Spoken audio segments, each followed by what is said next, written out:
Hello everyone, आज हम लोग क्या डिस्कस करेंगे बच्चों? पता नहीं, देखते हैं। ओके, आज हम लोग मॉडल सेट 2 के सेक्शन बी को डिस्कस करेंगे, है ना। मॉडल सेट 2 के सेक्शन बी को डिस्कस करेंगे, ठीक है। इसके पहले हमने क्लास में लेक्चर 4 में क्या देखा था? मॉडल सेट 1 के सेक्शन बी को देखा था, ठीक है। चलिए, तो आज हम लोग पढ़ने जा रहे हैं जैक बोर्ड के टर्म 2 के केमिस्ट्री के मॉडल सेट 2 के सेक्शन बी का सॉल्यूशन देखने जा रहे हैं, है ना बच्चों। ओके, तो हम लोग स्टार्ट करते हैं, टाइम वेस्ट नहीं करते हैं। पहला सवाल है क्वेश्चन नंबर 8। इस सेक्शन में भी आपके हम लोग क्या डिस्कस कर रहे हैं? तो हम लोग डिस्कस कर रहे हैं मॉडल सेट 2 के सेक्शन बी को डिस्कस कर रहे हैं। इसके अंतर्गत क्या होंगे? 7 क्वेश्चंस होंगे, 3 नंबर वाले, जिसमें से कोई 5 क्वेश्चन आपको अटेम्प्ट करने होंगे। अर्थात 5 क्वेश्चन और हर क्वेश्चन 3 नंबर का, यानी 15 मार्क्स का हम लोग क्वेश्चन डिस्कस करने जा रहे हैं, ठीक है बच्चों। 5 क्वेश्चन करना है out of 7। Each question carries 3 marks, ठीक है जी। चलो, पहला क्वेश्चन कहता है अ सिस्टम एब्जॉर्ब। पहले आपको बात पता होना चाहिए, क्वेश्चन नंबर 8 को बनाने के लिए थर्मोडायनामिक्स का आपको एक बात पता होना चाहिए कि यदि कोई एक सिस्टम है, यदि कोई एक सिस्टम है, कोई ऑब्जेक्ट है, कोई वस्तु है, इसके अंदर कुछ जा रहा है तो उसको केमिस्ट्री में प्लस लेना है। कुछ अगर इसके अंदर जा रहा है तो इसके अंदर की चीजों को बढ़ाएगा, तो इसको प्लस लेना है, और इससे अगर निकल रहा है तो इसको माइनस लेना है। साइन कन्वेंशन बता रहे हैं। क्या बता रहे हैं? Sign convention. मान लो कि ये तुम्हारा बटुआ है, वॉलेट है, इसमें तुम कुछ डाल रहे हो, पैसा डाल रहे हो, तो वॉलेट के अंदर पैसा की मात्रा क्या होगी? बढ़ेगी। ये बटुआ है, उससे पैसा निकल रहा है, पैसा खर्चा होगा, तो खर्च तो माइनस, बढ़ रहा है तो प्लस। तो समझ लेना है कि सिस्टम है, यही साइन कन्वेंशन है। कभी भी सिस्टम को कुछ दे रहे हो इनपुट तो प्लस, सिस्टम से निकल रहा है तो माइनस। ये sign convention is very important, okay. अब कहता है कि एक सिस्टम है जिसको जो एब्जॉर्ब कर रहा है, मतलब ले रहा है। क्या ले रहा है? 701 जूल ऑफ हीट ले रहा है। 701 जूल हीट ले रहा है। हीट मतलब Q, और ले रहा है इसीलिए प्लस। 701 जूल लिखा हुआ है, 701 जूल। ये हीट एब्जॉर्ब कर रहा है, ले रहा है, इसीलिए प्लस हो गया। और कहता है और इतना जूल ले करके हीट और 394 जूल यानी 394 जूल वर्क पैदा कर रहा है। इतना जूल क्या पैदा कर रहा है? वर्क पैदा कर रहा है। और इतना जूल हीट ले रहा है, मतलब हीट ले रहा है ज्यादा और वर्क पैदा कर रहा है कम। इसका मतलब जो पूछता है कि बताइए ऐसा करने पर इस सिस्टम का इंटरनल एनर्जी कितना चेंज होगा। मैंने कहता है कि हम अपना बटुआ में 701 रुपया डाल रहे हैं और अपना बटुआ से 394 रुपया निकाल दे रहे हैं, तो जो बच जाएगा वही तो मेरा चेंज इन इंटरनल एनर्जी होगा ना बच्चे। तो कभी भी चेंज इन इंटरनल एनर्जी निकालने का फॉर्मूला होता है, देखिए, from first law of thermodynamics से। फर्स्ट लॉ ऑफ थर्मोडायनामिक्स क्या कहता है? थर्मोडायनामिक्स को शॉर्ट में हमने लिखा TD, first law of thermodynamics लिखा हुआ है। यहाँ पर बोर्ड साइन कर रहा है, क्या आप समझना है आपको? यहाँ पर क्या लिखा हुआ है? First, FIRST, first law of thermodynamics. First law of thermodynamics क्या कहता है? कहता है कि delta U is equal to Q plus W। Internal energy कितना चेंज होगा, इसको निकालने के लिए आपको क्या करना है? हीट और वर्क को जोड़ना है। अब बताइए Q कितना दिया हुआ है? 701 जूल, और Q क्या चीज में लेना है? प्लस में। क्यों? क्योंकि Q दे रहा है, यानी यहां हो गया प्लस 701। और वर्क डन कैसा है? प्लस। वर्क डन कैसा है? माइनस। ना लिखेंगे माइनस 394 जूल। नहीं समझ पाए? Q प्लस W है, Q प्लस में है, ये हो गया Q। प्लस का साइन था, प्लस लगा दिए। W कितना है? माइनस 394। इसका मतलब क्या हुआ? 701 में से 394 घटाएंगे तो भाई 1 में से 4 नहीं गया, 11, 1 में से 4 11 में से गया 4, 7 4 11 7, यहाँ बच गया 9 में से 9 गया तो हो गया 0, यहाँ बच गया 6 में से 3 गया 3, 307। ठीक है, चेक करने के बाद माइनस 701 में से 394 गया, 1 में से 4 नहीं जाएगा, 11 में से 4 गया, 7 4 11, यहाँ बच गया 9, 9 में से 9 गया 0, यहाँ बच गया 6, 6 में से 3 गया 3, 307। ठीक है, वेरी गुड। 307 जूल एनर्जी जो नहीं निकल पाया वर्क के फॉर्म में, और इतना ही एनर्जी क्या हुआ, स्टोर हो गया इंटरनल एनर्जी के फॉर्म में। तो अगर हमको डेल्टा यू निकालने बोला था तो इसका आंसर होता 307 जूल, और ये क्या हो गया, आपका आंसर हो गया। ये आपको फाइंड करना था, यही क्या करना था, आपको फाइंड करना था। ठीक है जी, बस याद रखना है साइन कन्वेंशन, अगर सिस्टम को कुछ दे रहे हैं तो प्लस, सिस्टम से कुछ निकल रहा है तो माइनस। वेरी गुड, चलिए आगे चलते हैं। इसके बाद हम लोग अगला सवाल का, इसको स्क्रीनशॉट लेना चाहेंगे तो ले सकते हैं। ये क्वेश्चन नंबर 8 का सॉल्यूशन था, सेक्शन बी, मॉडल सेट 2। चलो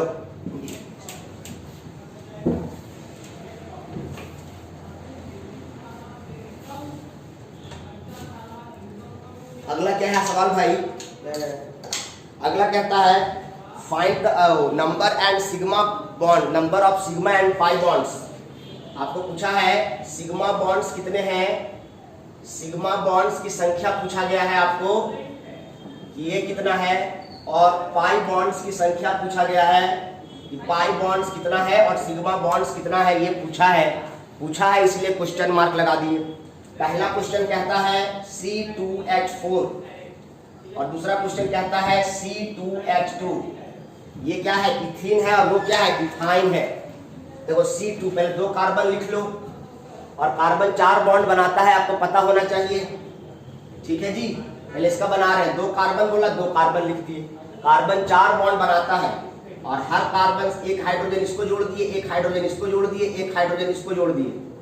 कार्बन 4 बॉन्ड बनाता है, कितना बॉन्ड बना रखा है, 2, कितना घट रहा है, और 2 बॉन्ड। एक बात तुमको पता होना चाहिए, यहाँ सिंगल बॉन्ड लगा हुआ है, क्या लगा हुआ है जी, सिंगल बॉन्ड यहाँ पर लगा हुआ है।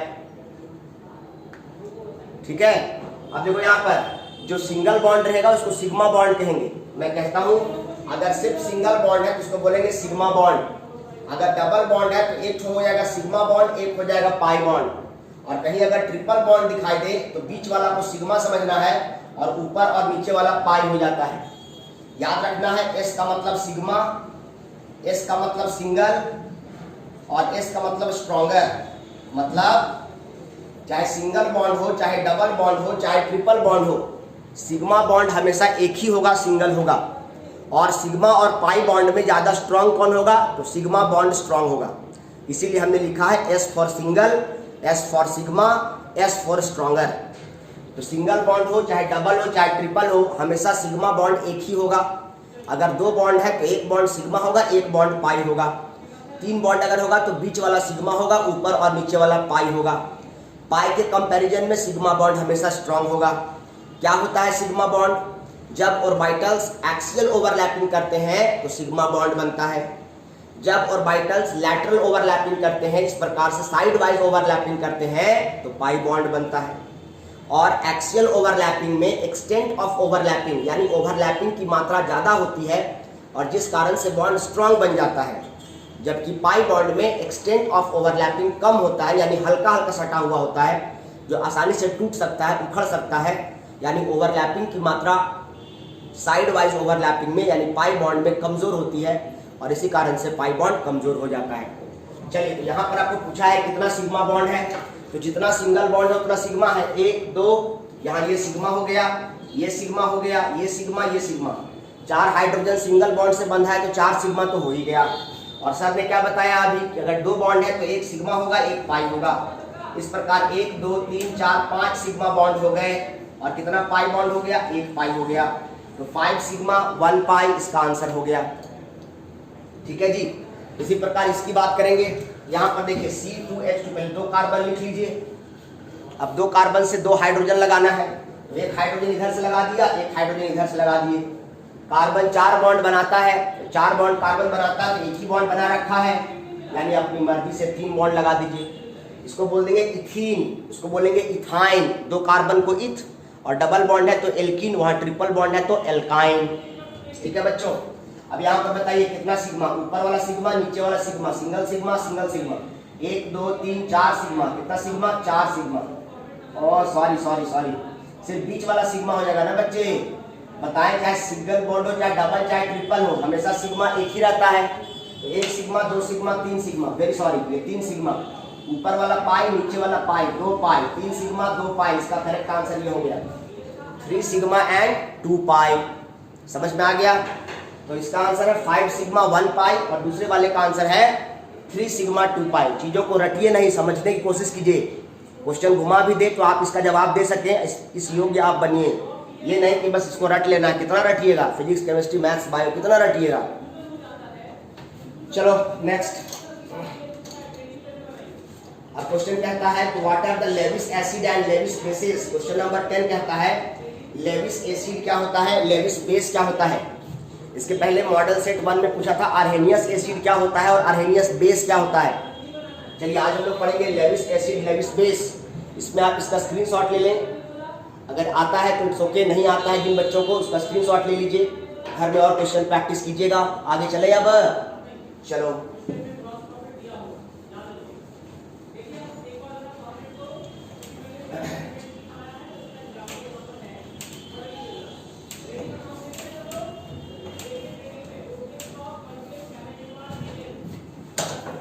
अगला क्वेश्चन कहता है लेविस एसिड क्या होता है। देखिए लेविस एसिड क्या होता है और लेविस बेस क्या होता है समझिए। लेविस के हिसाब से एसिड वो पदार्थ होता है जो इलेक्ट्रॉन को एक्सेप्ट कर सकता है या इलेक्ट्रॉन पेयर को एक्सेप्ट करता है, यानी सब्सटेंस वैसा पदार्थ विच एक्सेप्ट या विच कैन एक्सेप्ट यानी जिसको इलेक्ट्रॉन की कमी होती है, which can accept a pair of electron, pair of electron जो एक इलेक्ट्रॉन पेयर को एक्सेप्ट कर सकता है या लोन पेयर को एक्सेप्ट कर सकता है, वैसा सब्सटेंस जो इलेक्ट्रॉन पेयर यानी कि लोन पेयर को एक्सेप्ट कर सकता है उसको हम लोग क्या कहते हैं, एसिड कहते हैं, लेविस एसिड कहते हैं। Substance which can accept electron, simple भाषा में समझो ना, याद रखना है ए फॉर एसिड और ए फॉर एक्सेप्टर। क्या याद रखना है? ए फॉर एसिड याद रखना, कभी कंफ्यूजन नहीं होगा। ए फॉर एक्सेप्टर जो इलेक्ट्रॉन एक्सेप्ट कर सकता है उसको हम लोग क्या कहेंगे, एसिड कहेंगे। और जब एक्सेप्टर को एसिड कह दिए तो डोनर को क्या कहेंगे, जब एक्सेप्टर को एसिड कह दिए तो डोनर को क्या कहेंगे, बेस कहेंगे। तो सिंपल सा बात है, वैसा पदार्थ जो लोन पेयर को या इलेक्ट्रॉन को एक्सेप्ट कर सकता है उसको हम लोग क्या कहेंगे, एसिड कहेंगे। इसका एग्जाम्पल भी देना है, तो इसका एग्जाम्पल क्या हो गया, AlCl3, इसका एग्जाम्पल क्या हो गया, BF3, और भी बहुत सारे एग्जाम्पल है पर एक ही एग्जाम्पल देना है। सर एग्जाम्पल समझ में नहीं आया, अबे तुमको योग्य होगा तब ना समझ में आएगा, अभी समझा के दिखाते हैं करके, परेशान ना हो। देखो अभी लेविस बेस क्या होता है, इसका ठीक विपरीत, substance which donate a pair of electrons. कोई जरूरी नहीं कि एक ही पेयर, एक से अधिक पेयर को भी एक्सेप्ट कर सकता है या डोनेट कर सकता है, यानी लोन पेयर को जो डोनेट करता है, जो लोन पेयर डोनर होता है, आम भाषा में समझिए, जो लोन पेयर डोनर होता है, ठीक है, क्या होता है, लोन पेयर डोनर जो होता है, डोनेट करने वाला जो होता है उसको हम लोग क्या कहते हैं, बेस कहते हैं। और जो लोन पेयर एक्सेप्टर होता है उसको हम लोग क्या कहते हैं, एसिड कहते हैं। इसको हम कह सकते हैं ये लोन पेयर एक्सेप्टर है, कौन, एसिड। एक फॉर एक्सेप्टर, एक फॉर एसिड बताए ना, तो ये क्या है, लोन पेयर एक्सेप्टर है, और ये क्या है, लोन पेयर डोनर है। अब भाई लोन पेयर डोनेट कौन करेगा भाई, जिसके पास होगा वही तो डोनेट करेगा। इसका एग्जांपल क्या हो सकता है, NH3, अमोनिया में नाइट्रोजन के पास एक लोन पेयर होता है, अमोनिया में नाइट्रोजन होता है और नाइट्रोजन के पास हमेशा एक लोन पेयर होता है, और लोन पेयर है तो ये डोनेट कर सकता है। उसी प्रकार दूसरा क्या हो सकता है, H2O, वाटर में ऑक्सीजन है और ऑक्सीजन के पास 2 लोन पेयर होता है, तो ये भी यहाँ पर लोन पेयर डोनेट कर सकता है, इसीलिए क्या कहेंगे इसको, बेस। ये लोन पेयर डोनेट कर सकता है इसलिए क्या बोलेंगे, इसको बेस बोलेंगे। समझ में आया? तो जो लोन पेयर डोनेट करेगा, डोनेट कौन करेगा, जिसके पास होगा किसके पास, या तो नाइट्रोजन या ऑक्सीजन। और भी बहुत सारे उदाहरण लिखवाया गया है, आपको नोट करें कॉपी में, परंतु कोई बात नहीं, एक एक एग्जाम्पल देना है, फिलहाल याद रखिए। अब तुम्हारे मन में सवाल है कि सर ये AlCl3 और BF3 एसिड कैसे है। ध्यान से देखो, बहुत मेहनत करवाते हो तुम लोग यार।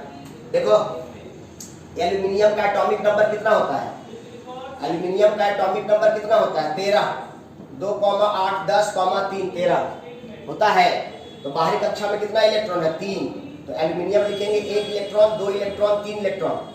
और यहाँ पर क्या है? AlCl3। तो क्लोरीन के पास कितना इलेक्ट्रॉन? बाहरी कक्षा में क्लोरीन का होता है 17, 2,8, 7। क्लोरीन के पास 7 इलेक्ट्रॉन, 2, 2, 4, 2, 6 और 1, 7। अब क्लोरीन के पास 7 है, इसको कितना करना है? 8। तो एक एल्यूमिनियम से शेयर कर लेगा। उसी प्रकार फिर यहाँ क्लोरीन होगा, वो एक एल्यूमिनियम से शेयर कर लेगा। उसी प्रकार फिर एक क्लोरीन होगा, वो एक एल्यूमिनियम शेयर कर लेगा।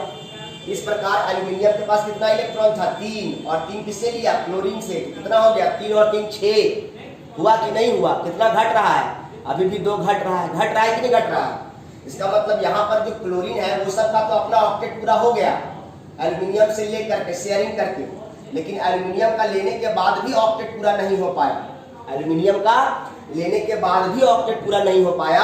एल्यूमिनियम के पास बाहरी कक्षा में 3 इलेक्ट्रॉन था और 3 क्लोरीन से लिया एक करके, तो 3 और 3 6 ही हो गया। अब 2 इलेक्ट्रॉन घट रहा है, तो क्या ये एक लोन पेयर एक्सेप्ट नहीं कर सकता है? कर सकता है ना।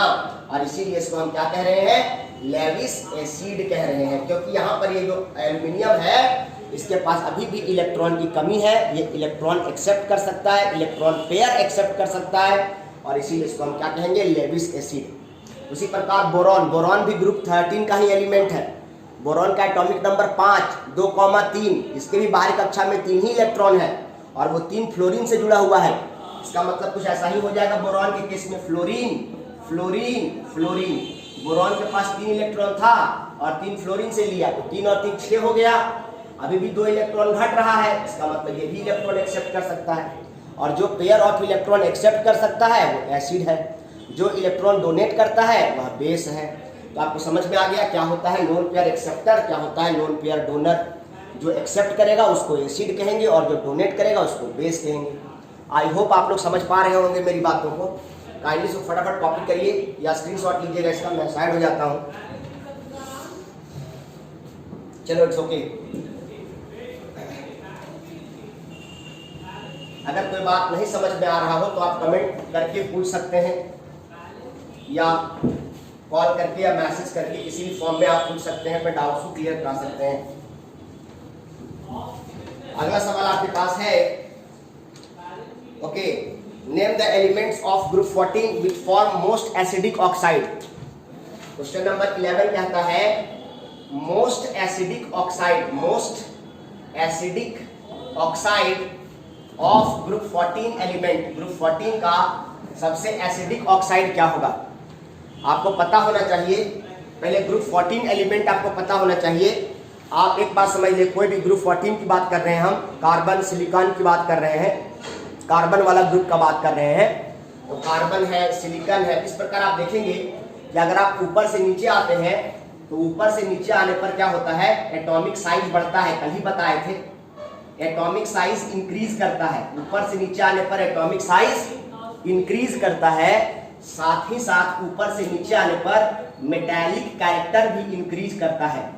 मेटालिक कैरेक्टर इंक्रीज करता है मतलब हम कह सकते हैं कि बेसिक कैरेक्टर इंक्रीज करता है। बोलो ना, मेटालिक कैरेक्टर अगर इंक्रीज करता है तो हम कह सकते हैं क्या बेसिक कैरेक्टर इंक्रीज करता है। क्यों? क्योंकि मेटल इज अ बेस। तो जैसे जैसे ऊपर से नीचे आते जाएगा मेटालिक कैरेक्टर बढ़ेगा, एटॉमिक साइज बढ़ता है, ऊपर से नीचे आने पर मेटालिक कैरेक्टर बढ़ता है। तो मेटालिक कैरेक्टर बढ़ रहा है मतलब बेसिक कैरेक्टर बढ़ रहा है, और बेसिक कैरेक्टर बढ़ रहा है मतलब एसिडिक कैरेक्टर घट रहा है। इसका मतलब सबसे ज्यादा एसिडिक कैरेक्टर किसका होगा? कार्बन का, क्योंकि ऊपर से नीचे आने पर मेटालिक कैरेक्टर, आप यूं समझ लो, बस आप समझ लो, एसिडिक कैरेक्टर जो होता है वो एसिडिक कैरेक्टर जो होता है वो inversely proportional to atomic size होता है।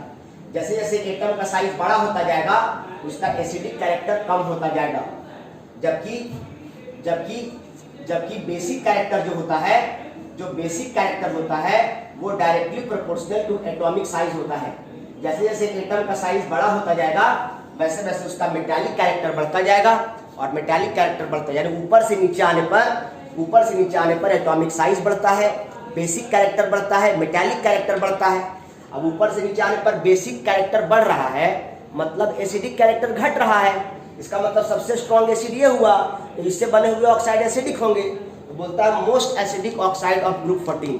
चाहे ग्रुप 14 का पूछे, चाहे 15 का पूछे, चाहे 13 का पूछे, सबसे ऊपर वाला का ही एसिडिक ऑक्साइड सबसे स्ट्रांग होगा और सबसे ऊपर का एलिमेंट कार्बन है और इसीलिए इसका आंसर हो जाएगा कार्बन डाइऑक्साइड। इसका आंसर क्या हो जाएगा बच्चों? कार्बन डाइऑक्साइड सबसे ज्यादा एसिडिक ऑक्साइड होगा ग्रुप 14 एलिमेंट का और यह क्या हो जाएगा आंसर। और इस आंसर का लॉजिक क्या हो गया? तो यह हो गया तो ऊपर से नीचे आने पर एटॉमिक साइज बढ़ता है, एटॉमिक साइज बढ़ता है तो मेटालिक कैरेक्टर बढ़ता है, मेटालिक कैरेक्टर बढ़ता है मतलब बेसिक कैरेक्टर बढ़ता है, बेसिक कैरेक्टर बढ़ता है मतलब एसिडिक कैरेक्टर घटता है। चलो इसको लिख लेना, सब काम की चीजें हैं, ठीक है। चलो अगला सवाल क्या कहता है?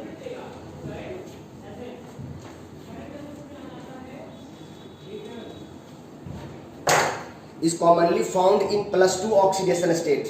अच्छा, ग्रुप 14 का कौन सा एलिमेंट है? अभी तुरंत बताए थे, कल ही बताए थे, लेड वाला इनर्ट पेयर इफेक्ट। कल बताए थे ना लेक्चर 4 में कि लेड जो है वो +2 से ज्यादा ऑक्सीडेशन स्टेट शो नहीं करता है। तो पूछता है कि कौन सा ऐसा एलिमेंट है जो +2 ऑक्सीडेशन स्टेट में पाया जाता है। +2 ऑक्सीडेशन स्टेट में ग्रुप 14 का कौन सा एलिमेंट पाया जाता है? +2 ऑक्सीडेशन स्टेट ग्रुप 14 में किसका एलिमेंट का होता है? विच एलिमेंट का होता है? तो इसका आंसर क्या है भाई?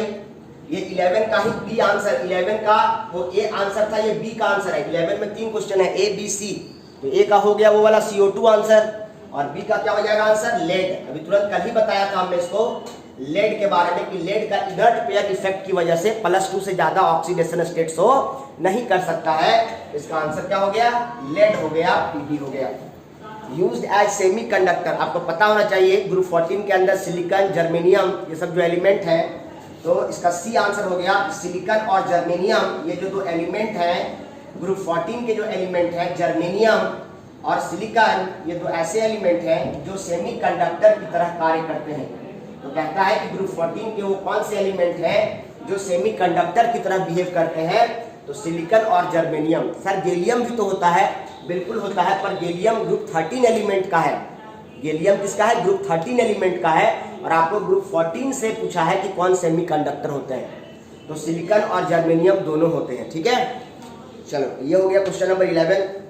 अब क्वेश्चन नंबर 12 कहता है कि क्या होता है डिस्प्रोपोर्शनेशन रिएक्शन। इसको मिटाना चाहते हैं, मिटा दे जी, यहाँ टी लिखा हुआ है, एलिमेंट है। चलो क्वेश्चन कहता है अगला कि डिस्प्रोपोर्शनेशन रिएक्शन क्या होता है? क्या होता है? डिस्प्रोपोर्शनेशन रिएक्शन क्या होता है? डिस्प्रोपोर्शनेशन रिएक्शन क्या होता है? देखिए वैसा रिएक्शन, ये क्वेश्चन नंबर 12 है, डिस्प्रोपोर्शनेशन रिएक्शन। ये रेडॉक्स रिएक्शन का क्वेश्चन है और आपको पता होना चाहिए कि वैसा रिएक्शन जिसमें सेम स्पीसीज का ही ऑक्सीडेशन हो और उसी का रिडक्शन हो, उसको हम लोग क्या कहते हैं? वैसे special type of redox reaction को डिस्प्रोपोर्शनेशन रिएक्शन कहते हैं। नहीं समझे सर? ध्यान से मेरी बात को सुनो, मैं क्या कह रहा हूं।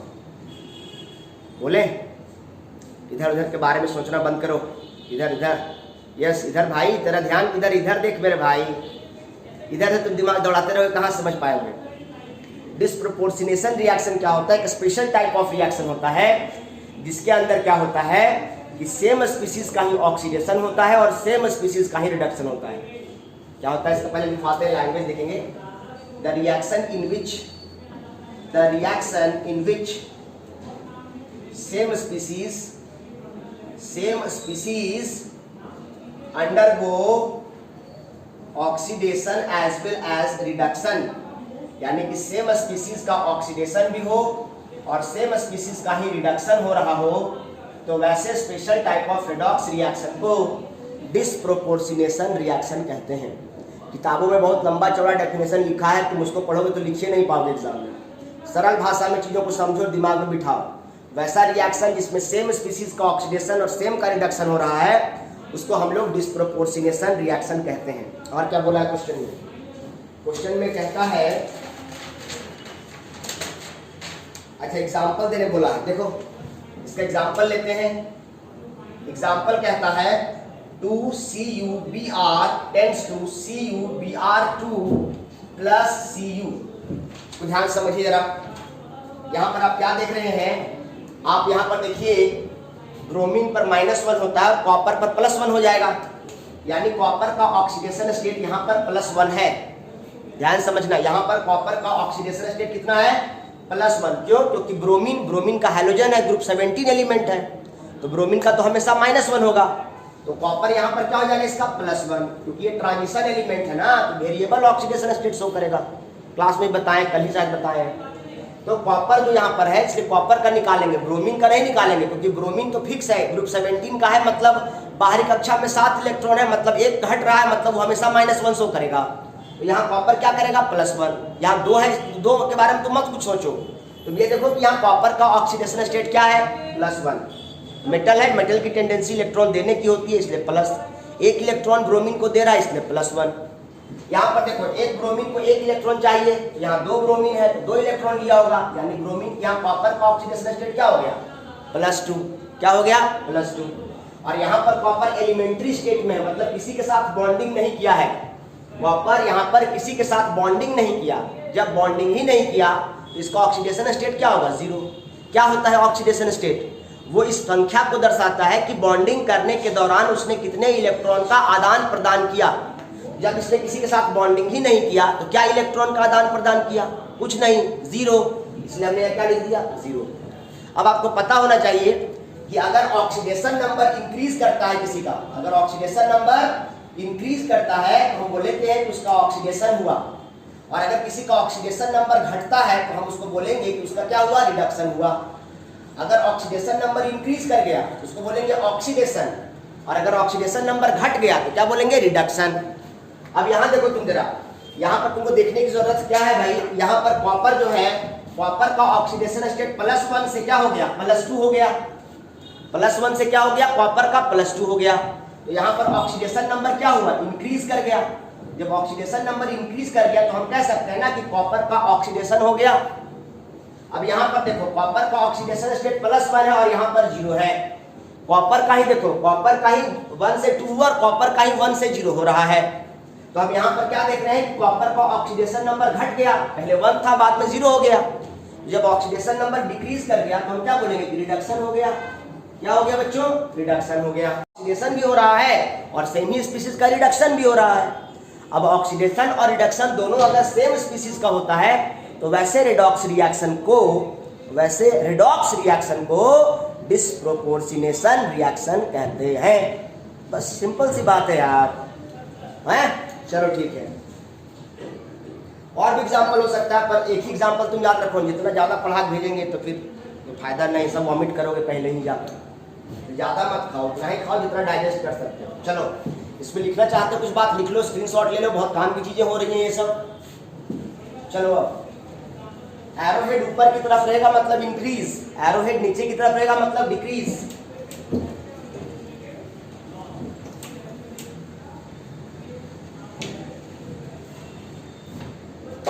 हाँ, वेरी गुड। चलो लास्ट क्वेश्चन हो गया 13 नंबर। क्या बनाना है? Benzene to nitrobenzene. Question number 13 है, सेकंड लास्ट। कहता है, इसमें 3 क्वेश्चन है इसके अंतर्गत। आपको बनाना है, आपके पास बेंजीन है और बेंजीन से आपको बनाना है नाइट्रोबेंजीन बनाना है। क्या बनाना है? बेंजीन से नाइट्रोबेंजीन बनाना है। इसको मैंने क्लास में कितने देर पढ़ाया? कम से कम 1 घंटा पढ़ाए होंगे इस रिएक्शन को, 1 घंटा सिर्फ इस रिएक्शन को क्लास में, क्लास 11th में इतना समझाए थे कि नाइट्रिक एसिड जोड़ना है मतलब नाइट्रेशन करना है। तो आपको पता होना चाहिए कि ये बेंजीन है, ये क्या है? बेंजीन है, और बेंजीन का हम क्या करेंगे? नाइट्रेशन। कभी भी नाइट्रो ग्रुप जोड़ना हो तो नाइट्रेशन करना चाहिए, और नाइट्रेशन करने के लिए नाइट्रिक एसिड के साथ साथ क्या लेना पड़ता है? कंसंट्रेटेड सल्फ्यूरिक एसिड भी लेना पड़ता है। क्यों? क्योंकि हम चाहते हैं कि नाइट्रिक एसिड यहाँ पर एसिड की तरह नहीं बेस की तरह बिहेव करे। नहीं समझे? नाइट्रिक एसिड हम चाहते हैं कि एसिड की तरह नहीं बेस की तरह बिहेव करे, अर्थात HNO3 जब टूटे तो HNO3 एसिड है, जनरली टूटेगा तो वो H+ और NO3- देगा। अगर ऐसा टूटेगा तो उसको हम बोलेंगे कि ये एसिड है।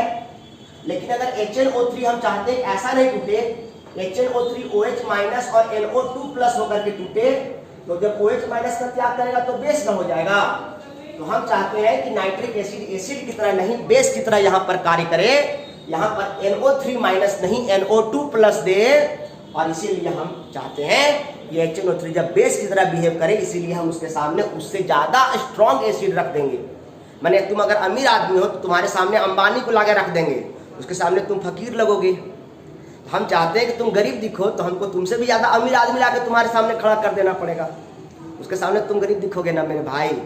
मतलब तुमको अगर लगता है कि हम बहुत मोटे हैं तो तुम्हारे सामने तुमसे मोटा आदमी लाकर खड़ा कर देंगे, तो तुमसे भी ज़्यादा उसके सामने तुम पतले लगने लगोगे।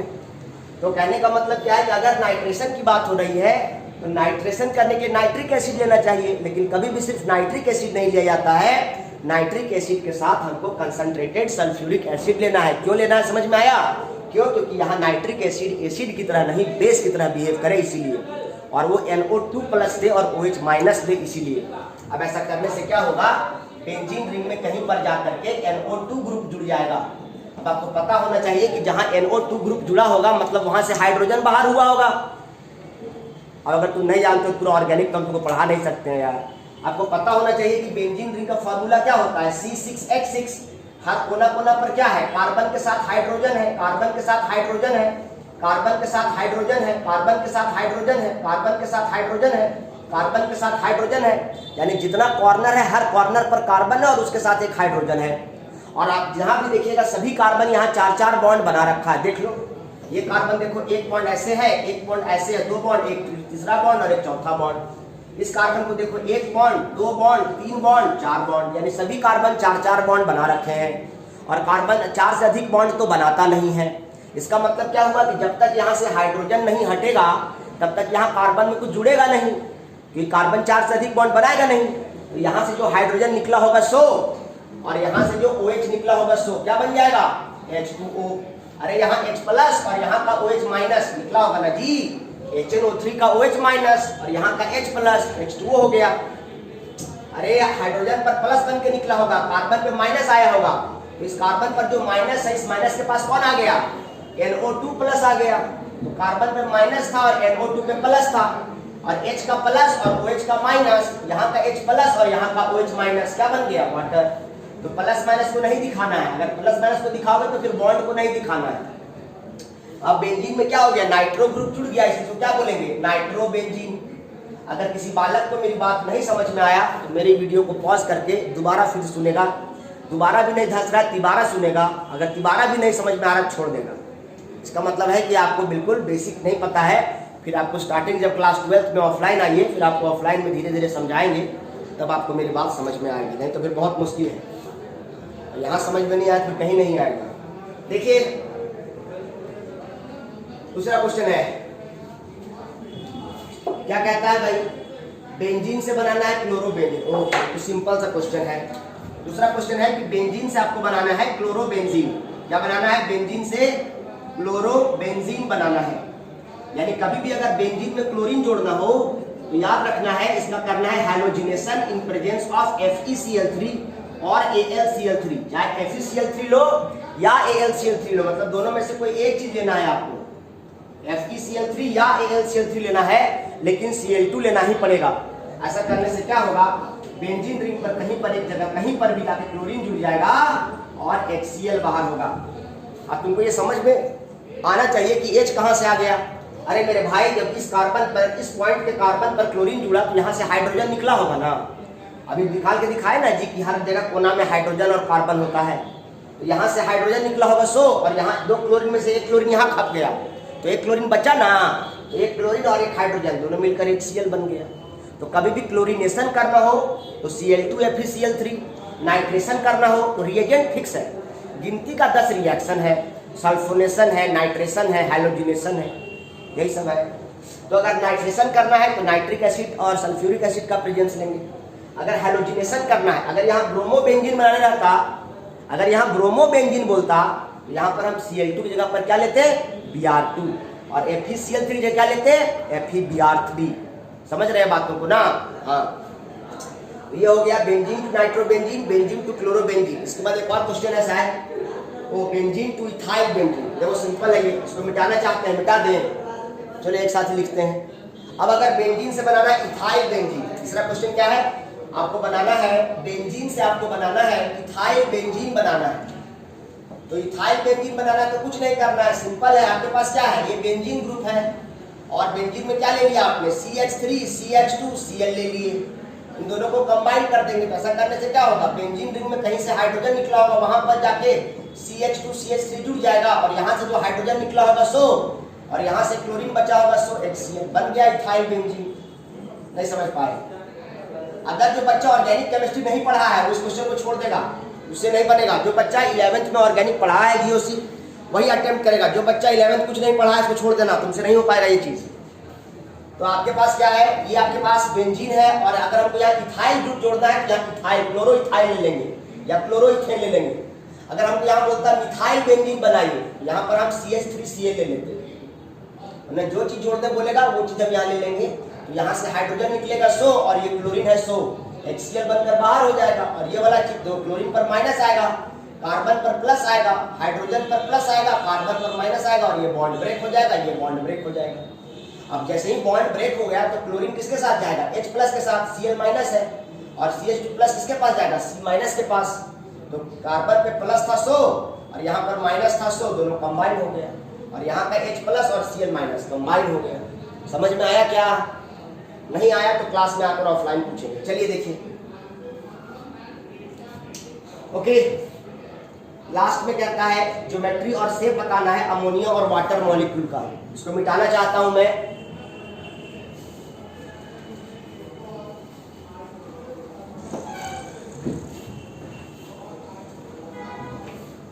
लास्ट क्वेश्चन होगा ये आज का हमारा।